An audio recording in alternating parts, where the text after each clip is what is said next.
హైదరాబాద్ విజయవాడ హైవేపై సంక్రాంతి రద్దీ కొనసాగుతోంది. పండుగ సందర్భంగా పల్లెబాట పట్టిన జనాలతో జాతీయ రహదారిపై వాహనాలు రివ్వును దూసుకెళ్తున్నాయి. ఈ క్రమంలో హైవేపై ట్రాఫిక్ ఇబ్బందులు తలెత్తకుండా చర్యలు చేపట్టారు పోలీసులు. ఈ పనులను ఐజీ సత్యనారాయణ స్వయంగా పర్యవేక్షించారు.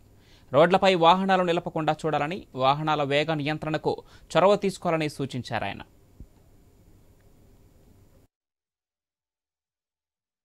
హైదరాబాద్ తెలంగాణ ప్రాంతం నుంచి ఆంధ్ర ప్రాంతం వెళ్ళడానికి ఇది ప్రధాన రహదారి ఉంది, విజయవాడ హైదరాబాద్ రోడ్డు. సో గత సంవత్సరాల అనుభవాలను దృష్టిలో పెట్టుకుని ఎక్కడ కూడా ట్రాఫిక్ జామ్ కాకుండా ఉండేందుకు ఒక పటిష్టమైన బందోబస్తు ఏర్పాటు చేయడం జరిగింది.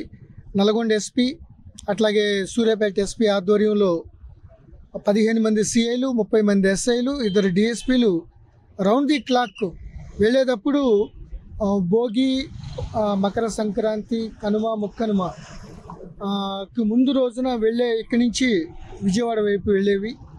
అదేవిధంగా ముక్కనుమ అయిపోయిన తర్వాత కూడా ఇదే సేమ్ రద్దీ ఆ పక్క నుంచి రావడం జరుగుతుంది. యూటర్న్లు కానీ ఇటువంటి జంక్షన్లు కానీ సుమారు ఒక 20 చోట్ల బాటిల్ నెక్లని గమనించి ఒక స్ట్రాటజీ ప్రకారం ఇప్పటి వరకు ఎటువంటి ట్రాఫిక్ జామ్ కాకుండా పూర్తి స్థాయిలో బందోబస్తు ఏర్పాటు చేస్తున్నారు.